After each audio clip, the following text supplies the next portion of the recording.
Salut camarades, bienvenue dans l'émission spéciale vidéo longue. Je vais vous raconter un peu mon passé. Parce que je suis le plus connu, on va dire. Tout le monde me connaît, moi. Mais tout le monde me connaît mal. Enfin, les nouveaux me connaissent mal.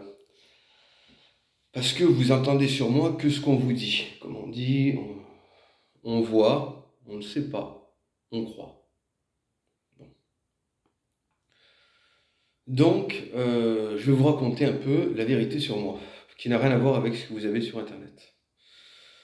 Donc déjà, à l'origine, moi, je ne suis pas un mec de l'Internet. Je suis un militant de terrain. Donc, mes débuts, ça commence en l'an de grâce 1998, où je deviens skin. Je deviens skin, pourquoi? Il y a deux personnes qui me donnent envie de devenir skinhead. Il y a Serge Ayoub, qui passait souvent à la télévision et tout, bon, qui était un peu la référence, et Philippe Rousseau. Philippe Rousseau, donc lui, c'était le sommet de sa carrière, quoi. 98, c'était le moment où il devient un grand homme, quoi, et où ça parlait ça parlait de lui partout, quoi. Donc moi j'étais de Nice surtout, donc j'en entendais beaucoup parler. Qu'est-ce que je fais? Donc je commence à me looker, c'était la grande mode des skins, on en parlait beaucoup, donc je commence à me looker comme les skins. Rangers, jeans retroussés, bombers, le crâne rasé. Et c'est parti, l'aventure commence. Donc je commence avec des feutres, à taguer dans les rues des croix celtiques, des machins, white power et tout, des petits trucs amusants, assez sympas. À me bagarrer un peu de partout. Au collège, dont je me fais virer d'ailleurs de tous les collèges. J'ai été viré de tous les collèges de Nice par rapport à ça, par rapport à ma violence, par rapport au fait que j'exprimais mes idées. Euh, Dernier collège en titre d'où je suis viré, Albert Camus, qui a été mon dernier collège. Et où là j'ai battu le record. Oh putain. Ils m'ont viré une première fois après 3 mois. Enfin non, après 6 mois, mes parents étaient intervenus pour qu'on me reprenne. Et ils m'ont viré au bout de même pas un jour. Je suis rentré à la rentrée et j'ai été viré à midi. Record incroyable. De ces pérégrinations, qu'est-ce que je fais? Un jour, je finis par rentrer au GUD. Donc comment je connais le GUD? Déjà parce qu'ils étaient connus. Je vais à la librairie du Paillon, donc je savais même pas ce que c'était, hein, mais il y avait une armurerie à côté, l'armurerie niçoise, où j'ai acheté des trucs. Je vois cette librairie, je sais pas qu'est-ce qui me prend de rentrer dans une librairie parce que j'ai jamais été intellectuel, mais je rentre. Et là je vois qu'il y a des briquets avec des croix celtiques, des machins et tout, ça me paraît sympa. Je discute avec le libraire, Benoît Lehier, qui se rendra célèbre quelques années plus tard en se faisant élire par le front et en disant que les chambres à gaz n'ont pas existé, ce qui lui a fallu d'être viré. Librairie qui appartenait d'ailleurs à Xavier Caïtucoli, dont j'ai parlé souvent dans des vidéos. Et là, Benoît m'envoie vers le GUD. Le GUD à l'époque, c'était les jeunes amaigrés. Bon. Donc moi, j'étais pas maigretiste, parce que dans ma famille, on était Front National, on était pour Le Pen, mais malgré tout, j'y vais. Je vais au GUD, je passe 6 mois au GUD, la permanence c'est à la rue de Lille. Je m'entends pas avec la bande de cons du GUD, non, c'est pas mes idées, Vardon est un con. Non, je n'arrive pas à comprendre la logique gudarde d'être pro-Palestine et d'avoir des affiches avec marqué à Paris comme à Gaza Intifada et ce truc pro-palos à fond, mais qui était insupportable. Mais c'était insupportable. Je me casse du GUD, je ne supporte pas le GUD. C'est à devenir fou. Je vais au Front National. Au Front National, donc je vais, à l'époque il y avait 2 permanences parce que le FN a toujours été un bordel général où les cadres ne s'aimaient pas entre eux. Je vais à la rue Trachel d'abord, la rue Trachel m'explique que c'est la fédération et que la section de Nice, il faut aller chez la mère Stirbois à 50 avenue Jean Médecin. Je vais chez la mère Stirbois, je fais la connaissance d'une dame pipi, Lucette de Ville. Donc pourquoi je l'appelle la dame pipi? Parce que une histoire de fou. J'ai cru que j'allais repartir tout de suite. J'arrive. Je discute et tout, je suis qu'avec des vieilles dames. Hein. Bon, c'est lourd, c'est pesant. Hein. Je vais aux toilettes, et dès que je sors des toilettes, il y a la Deville qui regarde derrière. Bon. Et je vois qu'à chaque fois quelqu'un va aux toilettes, elle va regarder derrière. Pourquoi? Parce qu'elle inspectait que les gens laissent les chiottes propres. Et la dame pipi, bon, ils en finissaient plus de me parler. J'avais qu'une envie, c'était de partir. Je m'étais dit, j'ai vu le GUD, j'ai vu le front, c'est pas la peine, je vais continuer seul. C'est pas avec eux que je vais y arriver, ça va être déboulé pour moi, ces gens-là. Bon. Et elle me dit, Deville, attendez, dans quelques heures, il y a la réunion du FNJ, donc devoir attendre quelques heures, non, non, je ne peux pas, c'est au-dessus de mes forces. Mais les premiers militants commencent à arriver, et une militante en particulier, Toton. Donc je la vois, je tombe amoureux direct, bon, c'est normal, elle était belle. Puis mes idées, donc là par contre je décide de rester. Donc j'écoute la réunion du FNJ, j'adhère au FNJ. Les mecs du FNJ, bon, c'était pas, ouais, c'était pas ça, tu vois, non, c'était pas ça, mais il y avait Toton. Il n'y aurait pas eu Toton, je serais pas resté. Mais bon, donc je reste. Vas-y, premier contrat d'engagement au front. Je vais tous les jours à la permanence. Et là, par contre, je fais connaissance de gens intéressants. De mon père spirituel, Gilbert Pigli, qui était un ancien para de la guerre d'Algérie, qui avait fait l'OAS, qui avait été dans les égouts ex-Palgiari, qui a été au SAC après, qui a été un des fondateurs de la DPS. Il y avait lui, il y avait Robert Sonati. Robert Sonati, c'était un ancien SS qui s'était ensuite dans l'OAS, il avait été. Après, il avait été aussi dans les premiers DPS, un mec d'action très efficace et qui m'avait appris beaucoup de choses. Et Jean-Paul. Jean-Paul, qui lui était un ancien militaire israélien qui gardait Le Pen et qui avait combattu aux côtés des forces libanaises, même sur Sabra et Shatila, et qui lui était aussi un très bon mec d'action, très intéressant, qui m'a beaucoup formé. Et Gérard aussi. Gérard, donc lui, c'était un ancien de l'OS Métro qui était un spécialiste des explosifs, qui m'a tout appris sur les explos d'ailleurs, et qui à l'époque de l'OS faisait sauter les permanences du Parti communiste. Donc j'étais au milieu d'une bonne ambiance, avec des anciens combattants et des voyous, parce que bon, autour de l'équipe à Gilbert, il y avait beaucoup de voyous, hein, c'était les équipes Philippe Rousseau, quoi, c'était ceux qui sont montés sur les braquages et compagnie. Je fais la connaissance de ces gens-là et de ce monde parallèle dans lequel je me plais à merveille. Euh, le FNJ, c'est un peu soft pour moi, mais c'est déjà plus avec les FNJ que je traîne. C'est avec l'équipe des vieux. Bon, avec Stirbois, ça accroche en permanence, parce que Stirbois, déjà, elle n'est pas sur ma ligne idéologique, c'est une connasse, elle a une garde du corps qui est mariée à un Africain, la garde du corps est blonde aux yeux bleus, mais prétend être africaine elle-même parce qu'elle est folle. D'ailleurs, elle fait garde du corps tout en étant enceinte et en buvant 2 bouteilles de whisky par jour et en fumant 2 paquets de clopes. C'est la dinguerie, c'est un asile psychiatrique. Bon. J'en ai marre, je me barre parce que je ne vais pas supporter. Donc je pars à l'autre permanence à la Fédé chez Jean-Pierre Chénardi, où là je me mets à boire parce que je rencontre Maurice Diaville. Euh, Maurice Diaville, la légende Maurice Diaville. Un cathotrade qui buvait une bouteille de vin par repas et le soir une bouteille d'anisette et une bouteille de whisky, qui défendait la permanence avec un revolver 9 mm Flaubert, en copie du Colt Python 6 pouces. Et à chaque fois qu'il y avait les racailles qui passaient devant et qui faisaient chier, ils sortaient le calibre. Bon, ça les faisait courir. On se battait tout le temps parce qu'on était en rez-de-chaussée, tu vois, en vitrine, quoi, comme un magasin avec marqué Front National dans un quartier complètement grand remplacé. Je me battais 3-4 fois par jour. Et je rigolais avec Maurice aussi, on buvait. Ah là là, avec Maurice. Il s'en est tellement passé. Un jour, je vous ferai une vidéo spéciale Maurice. Il faut une vidéo spéciale Maurice. Bon. Et qu'est-ce que je fais? Donc, quand je pars à la Fédé, Jean-Pierre Chénardi me dit, le secrétaire départemental, bon, je vais te nommer secrétaire départemental du FNJ.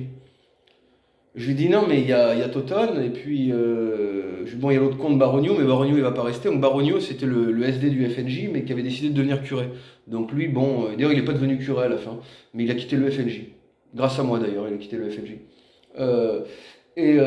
Chénardi me dit non, mais Barogno c'est une merde, il est avec Stirbois, il m'a trahi et tout.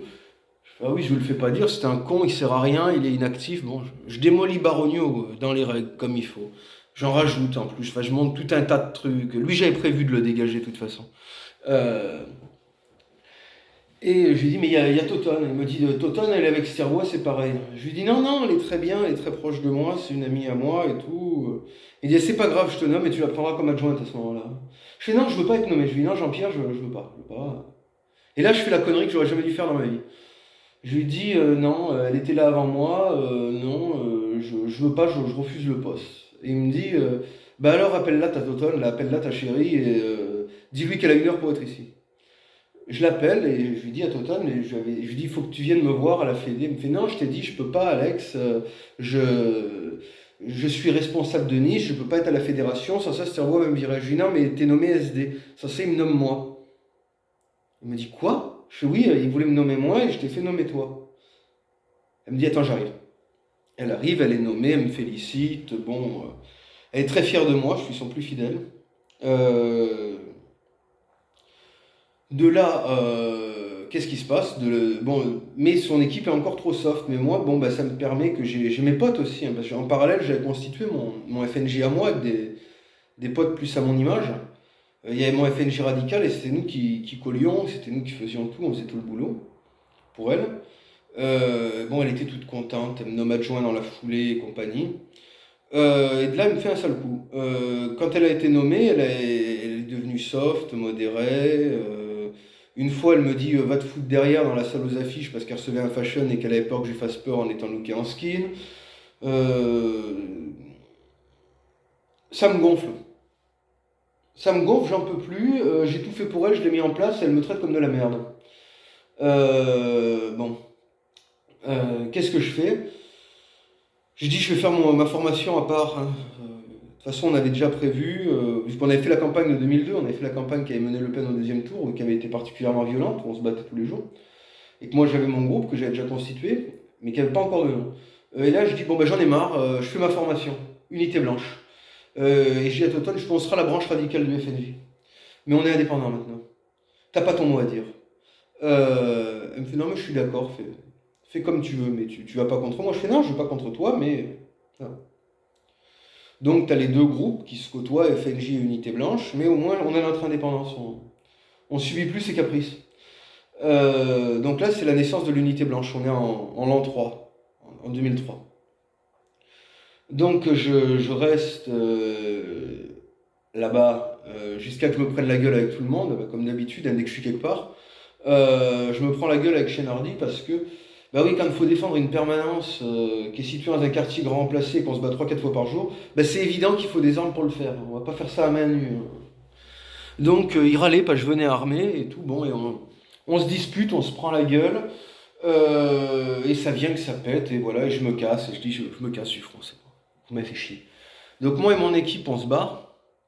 Donc mon père, pas mon père spirituel, mais mon vrai père, nous accorde l'asile politique vu qu'il a un cabinet de tutelle, il est gérant de tutelle et il a des bureaux. Et il me passe les bureaux, une partie des bureaux, qui deviennent la permanence d'Unité Blanche. De là, bah, on a notre local à nous et on se rallie au MNR de Maigret. Pourquoi? Parce qu'il nous fallait toujours être alliés à quelque chose.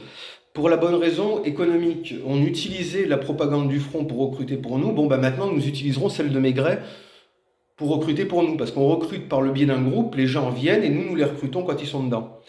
Donc on reste chez Maigret, ça dure même pas un an. En 2003, on est rentré, milieu de 2003. Milieu 2004, on s'est cassé parce que Maigret n'avait pas les moyens de nous entretenir déjà. Contrairement au Front National qui avait tout fait pour nous développer parce que l'unité radicale venait d'être dissous par rapport aux conneries de Brunnery. Et du coup, bah, le FN nous a entièrement financé et soutenu dans le but bah, qu'on récupère les membres d'unité radicale et du GUD. On était quand même bien entretenu par le front et Maigret était déjà en fin de vie. Maigret n'avait plus les moyens de nous entretenir. Donc on se casse. Puis en plus ça, il y a un retournement dans le FN.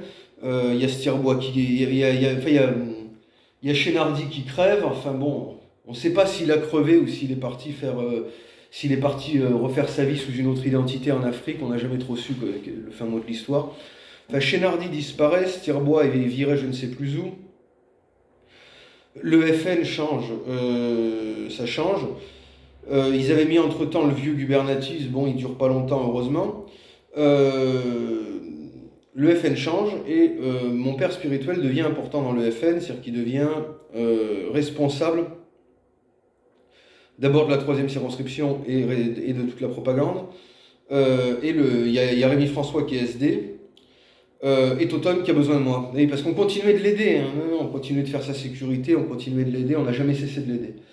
Et elle m'appelle, et à la demande de Toton, de Gilbert Pigli, de Pierre Vaillant, responsable du FN dans la 1re circonscription, de Michel Pastorelli, responsable du FN 2e circonscription, oui, de mon père spirituel Gilbert Pigli, responsable de la sécurité et responsable du FN 3e circonscription, à la demande de Rémi François, je reviens et je suis remis dans mes fonctions.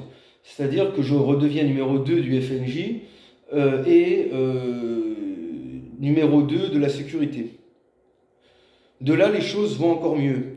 Stirbois crève. Et du coup, mon père spirituel monte élu. Il devient élu conseiller municipal, il lâche la sécurité, il me nomme chef de la sécurité du FN Nice et devient lui le patron du FN Nice. Mais évidemment, ça dure jamais bien, ces choses-là. Et ça pète en dispute entre nous et Rémi François, parce que Rémi François est mariniste, parce qu'on n'est pas sur la ligne mariniste, les premières embrouilles commencent à arriver. Rémi François n'est pas arrivé à nous faire chier longtemps, il tenait à sa famille, quoi. Et à l'époque, on était un peu plus méchants que maintenant, et surtout que mon père spirituel n'était pas quelqu'un de gentil du tout. Il comprend, Rémi, il comprend qu'il se met en danger lui-même et les siens, là. Et que ça risque d'aller très loin. Donc ça se termine, en fait, que Rémi, on le vire. On n'est pas SD, mais on arrive, nous, à virer le SD du FN, c'est-à-dire qu'il ne vient plus à la perme, parce qu'il sait que ce ne serait pas une bonne idée de venir. Et puis, à la fin, on arrive que on le fait démissionner, quoi, en gros.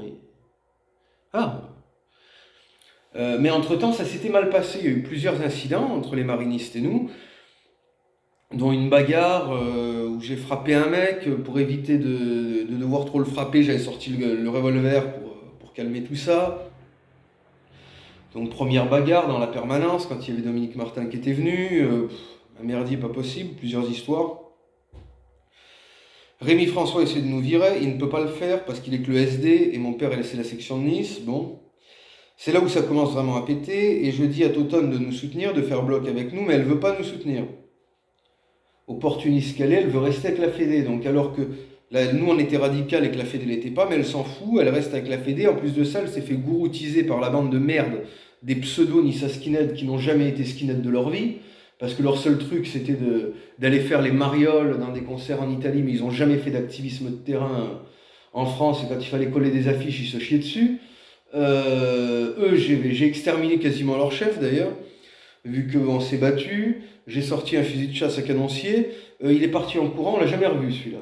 Et il s'était pissé dessus, d'ailleurs. Le Stéphane Ligoni, ça s'appelait. Après, il y a eu un autre Ligoni, mais rien à voir. Bon, et donc ça, il y a tout ce merdier, mais on continue. Entre-temps, mon père a pris sa retraite de gérant de tutelle, donc le local, on le garde. On garde les anciens bureaux de mon père qui deviennent entièrement la permanence de l'unité blanche et du FNJ Nice. Et du FN Nice de Gilbert Pigli.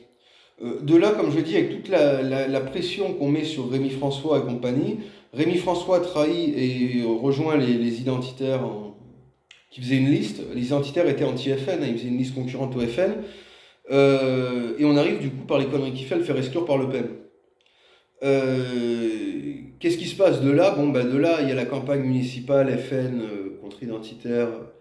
On se rappelle tous de cette campagne avec la bagarre de 2008 où mon père a pété la gueule à Vardon. Moi, j'ai pété quelques identitaires parce qu'ils étaient venus attaquer la caravane du FN quand on passait rue Ribotti dans leur local. De là, je suis arrêté. Donc, quand ils m'arrêtent, les flics, moi, je balance le gomme-con par terre pour éviter qu'on voie qu'il est à moi. Vardon, comme un con, le ramasse, donc je dis qu'il est à lui. Donc la légende qui m'aurait désarmé, c'est fou, il m'a pas désarmé, il a ramassé un truc que j'avais jeté par terre.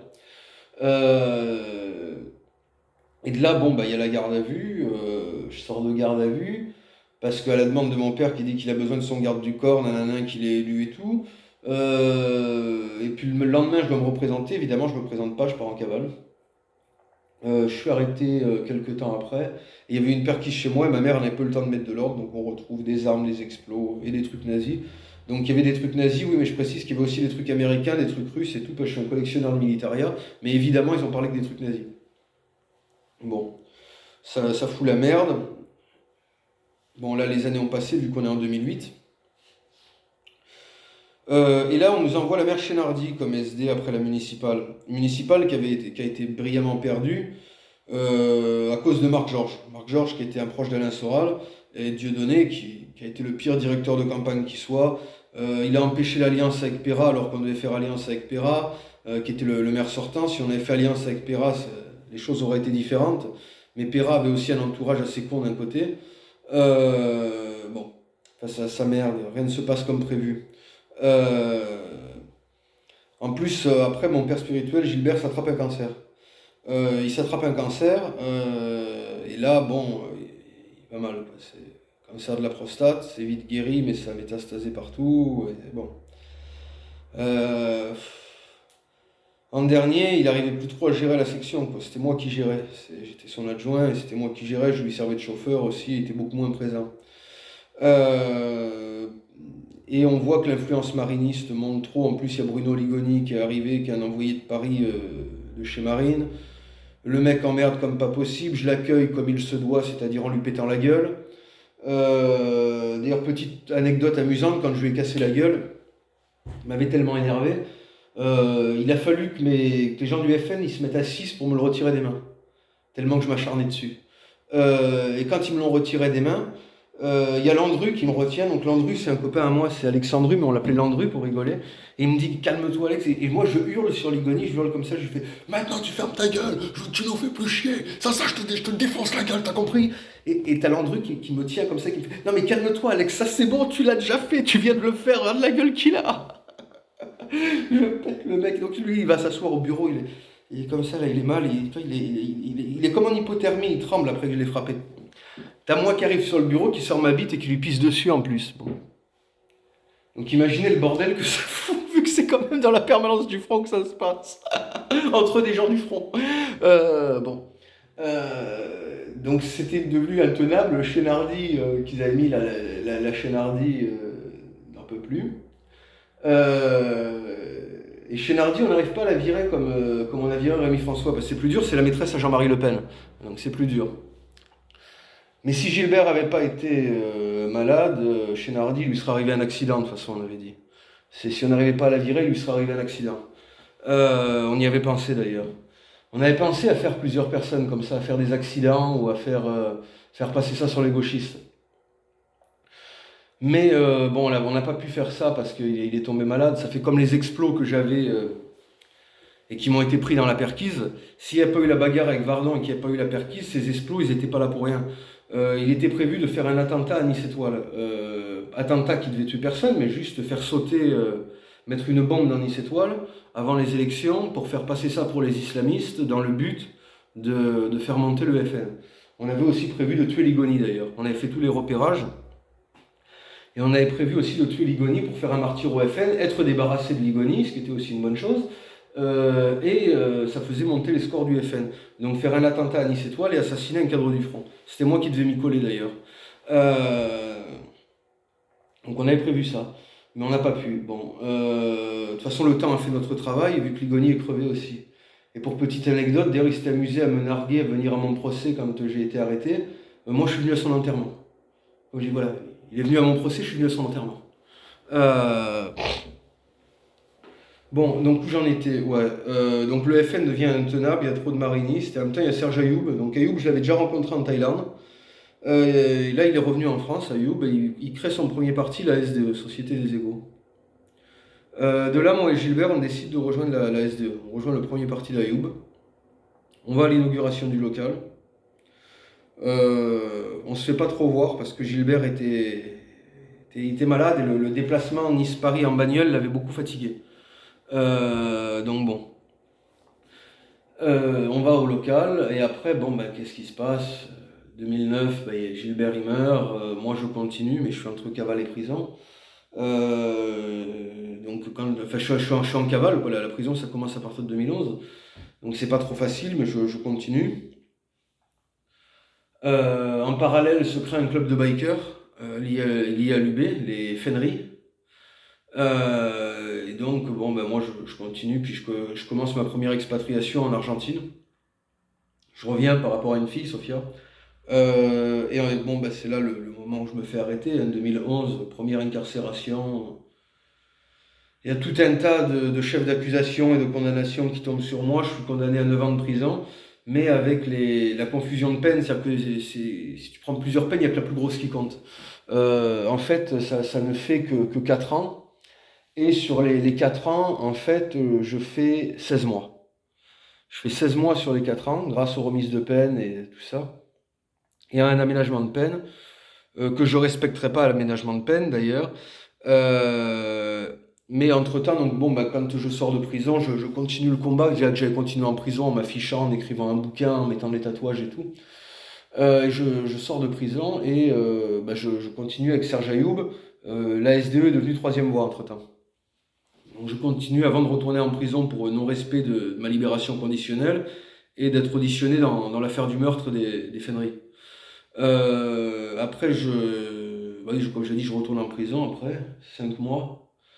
Après, je sors, et quand je sors de prison, là, c'est 2013. Troisième voie est dissous. Serge Ayoub décide d'accepter la dissolution. Moi, je suis pas d'accord, je veux continuer le combat. Je rejoins Thierry Maillard. Et qu'est-ce que je fais? Je deviens numéro 3 du réseau France Nationaliste. Donc là, c'était intéressant parce que avec Ayoub, j'étais simplement responsable départemental de troisième voie. Et puis là, je rentre dans les cadres nationaux, quoi, avec Maillard. Je deviens le numéro 3 du réseau France Nationaliste et le grand chef de la sécurité. C'est-à-dire des GNR, qui était le groupe nationaliste révolutionnaire, qui était le service d'ordre du réseau France Nationaliste. Tu vois, j'ai encore le patch. Euh, et avec Maillard, bon, bah, ça tient pas parce que ce grand rêve de réseau France Nationaliste, on le crée en 2014. En 2014 et demi, ça existe déjà plus. Parce qu'on se prend la gueule, lui et moi, parce que Maillard essaie de me baiser, je l'encule. Il y a l'affaire du trafic d'armes, bah oui, où on se fait arrêter. Donc là, ça a été. Tout le monde a balancé tout le monde, hein. Il m'a balancé, je l'ai balancé. Bon, j'ai pas été condamné grâce à la loi sur les repentis. Une histoire de fou. En plus, bon, on se retrouve tous en prison. Moi, j'étais déjà en prison, mais en effet, pour une fusillade. En plus, il me rajoute le trafic d'armes. Et en plus, je me retrouve à passer aux assises dans l'affaire du meurtre des Fennery. Bon. J'arrive à m'en sortir en faisant qu'un an de prison. Putain, j'étais sûr pourtant qu'avec tout ce qui me tombait dessus, je m'étais dit là j'en ai pour 10. Eh ben non, j'en avais que pour un. Donc je sors, et quand je sors de prison, là on est en 2015. On est en 2015. Donc moi j'avais une copine à l'époque, Kimberley, avec qui je me marie. Donc j'en ai eu marre de la politique, je me suis marié et j'avais tout arrêté. Vie normale. Vie normale jusque... ouais, j'ai fait deux, trois petites missions entre-temps. C'est-à-dire, j'ai aidé à fonder la sécurité du Parti de la France dans le 06, à la demande de Jean-Claude Frappat. J'ai formé là, les CEP, Service Encadrement de Protection, et le LMDP, les mousquetaires du président là, de la sécurité à Le Pen depuis que sa fille lui a retiré le DPS. Donc j'avais formé les mecs du LMDP et du CEP, c'était les mêmes mecs d'ailleurs, euh, pour le 06. Ça a été ouais, dernière mission, après j'arrête. Puis j'arrête, et puis tu sais, les choses ça continue toujours dans la vie. Bagarre, machin, retour en prison, un an et demi de prison. Et là j'en ai marre d'aller en prison. J'en ai marre d'aller en prison parce que à ma sortie de prison, on fait ça avec les copains, et il y a une voiture suspecte en face. La voiture suspecte, c'est quoi? C'est des flics. Je sors, je me fais contrôler, j'ai une gazeuse et un point américain. Ils me foutent en garde à vue. Et je sais que je repasse au tribunal et que je vais être condamné pour ça. Et entre-temps, j'ai été arrêté sur la promenade des Anglais, où j'étais pas mal armé d'ailleurs. Et j'ai été recherché, alors je suis arrêté pour meurtre là. Parce que je m'embrouille avec un mec qui s'était déjà embrouillé avec tout le monde. Et le mec, il vient à disparaître. Bon, c'est des choses qui arrivent, hein. Le mec vient à disparaître, mais moi je suis pour rien dans sa disparition.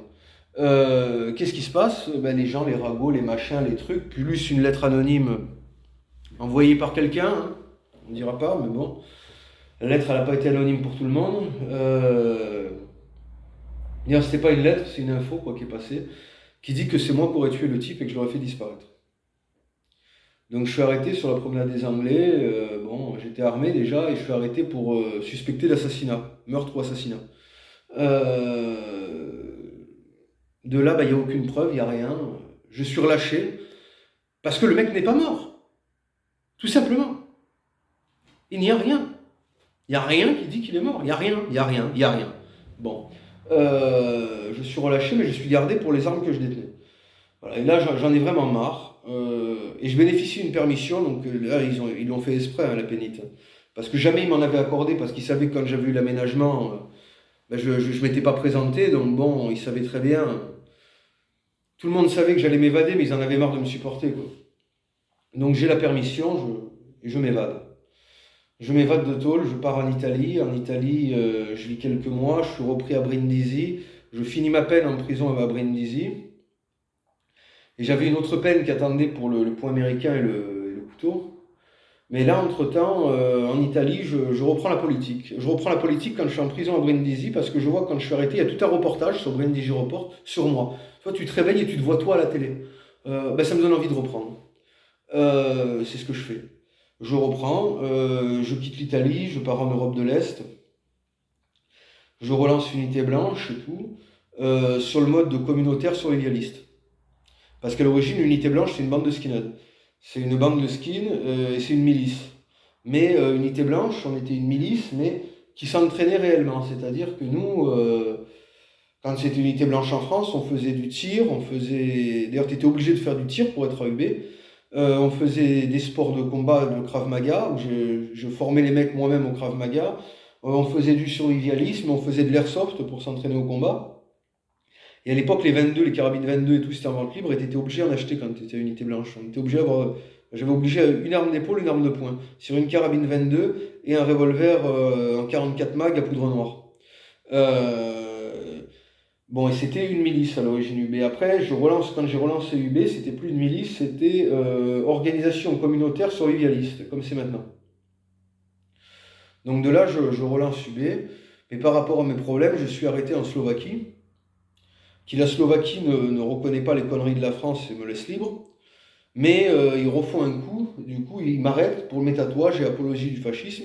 Je fais 4 mois de prison en Slovaquie. Je suis ensuite expulsé de Slovaquie. Les Tchèques m'arrêtent pour le mandat d'arrêt de la France. Et là, la France, cette vieille pute, avait modifié les trucs. C'était plus détention d'armes, mais trafic d'armes et extorsion. Donc extorsion de quoi, on ne sait pas.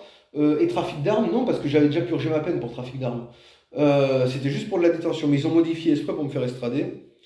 Ils me font estrader, je refuse l'extradition. Mais ils y arrivent quand même. Je finis ma peine à Fleury-Mérogis. Là, on est en quelle année, là?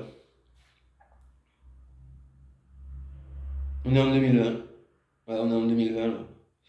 Et de là, je sors de prison, je relance, je continue UB sur Internet, et on en arrive à ce qu'il y a maintenant, quoi, que le truc que je fais maintenant sur Internet. Entre-temps, je fais la découverte des Stella Red Pill avec qui je me mets en couple, et qui pour moi était vraiment l'avenir de la droite nationale, et vraiment c'est vraiment une personne exceptionnelle. Autant sans voir l'amour que je lui porte, hein, mais simplement ses compétences intellectuelles, sa motivation, sa détermination, le fait qu'elle ait résisté au harcèlement, tout ce qu'elle est arrivée à faire, c'est une femme exceptionnelle.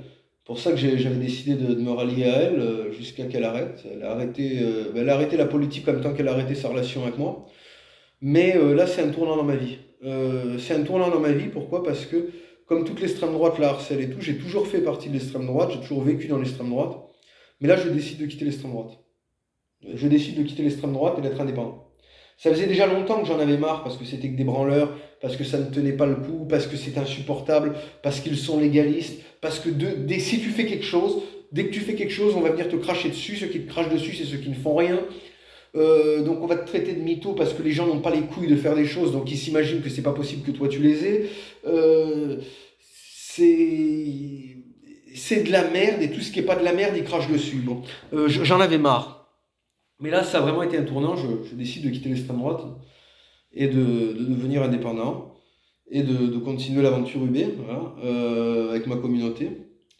Donc là, on est passé comme entre-temps, en quelques années, tu vois, du militantisme réel au militantisme virtuel. Donc après, le réel, ouais, c'était la violence aussi. Est-ce que là, je t'ai résumé le parcours? Mais oui, il y a beaucoup de violence à l'époque. Je me rappelle d'une bagarre où un mec m'a sorti une hache. Je lui ai vidé une Goliath dessus, ça, tu sais, la gazeuse au format familial, 300 millilitres. Ça n'a pas fait grand-chose, hein. Il a fallu que moi et Flo, on le maîtrise. Il a fallu que j'en arrive à lui casser le poignet et deux doigts pour lui retirer la hache des mains. J'ai pris la hache, je voulais lui remettre un coup dans la tête. Gilbert, il m'a tiré en arrière, je lui ai eu dans l'omoplate. Comme j'ai dit, je me rappelle, là, j'ai tiré sur des gens aussi, dans le décollage d'affiches et tout, quand on nous attaquait. J'ai tiré 3 fois sur des personnes, moi. Mais quand je dis tirer, c'est tirer qui touche, tir qui touche. Euh, j'ai tiré à bastos réel. C'était pas du gomme-cogne.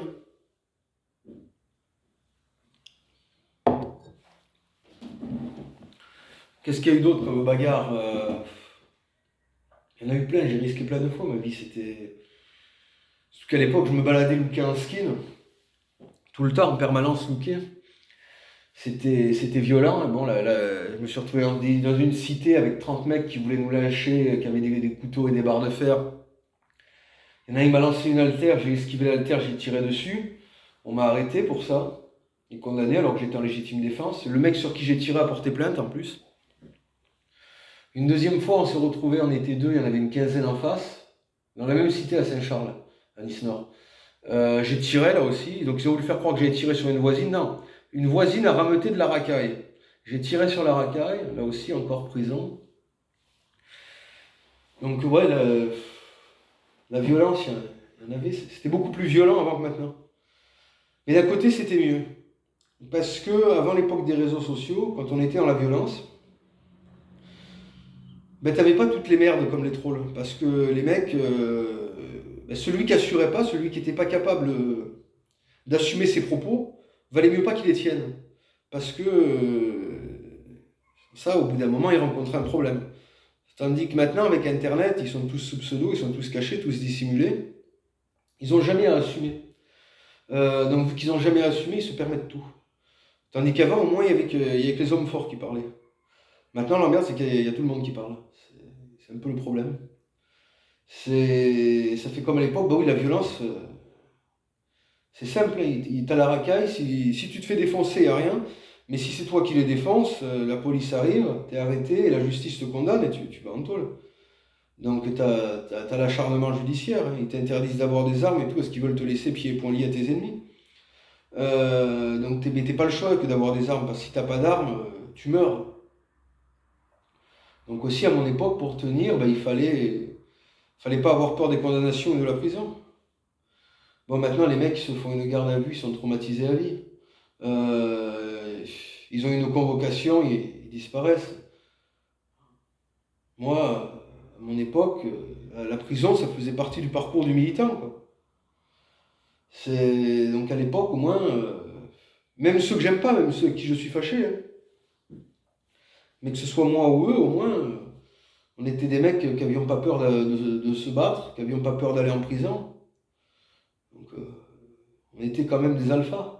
Tandis que maintenant, il y a que de la merde. Bon, à l'époque, il y en avait de la merde, hein, qui babillaient, qui parlaient, qui foutaient rien, quoi. Comme les Nissa Skinhead, comme les identitaires aussi, comme tous ces gens-là, quoi. Il y en avait.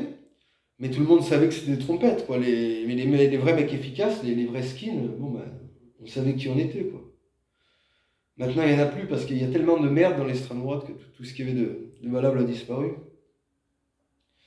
Donc c'était une époque un peu différente. Bon, pour ça que ça m'amuse les réseaux maintenant aujourd'hui, parce que c'est un jeu comparé à ce que j'ai connu avant.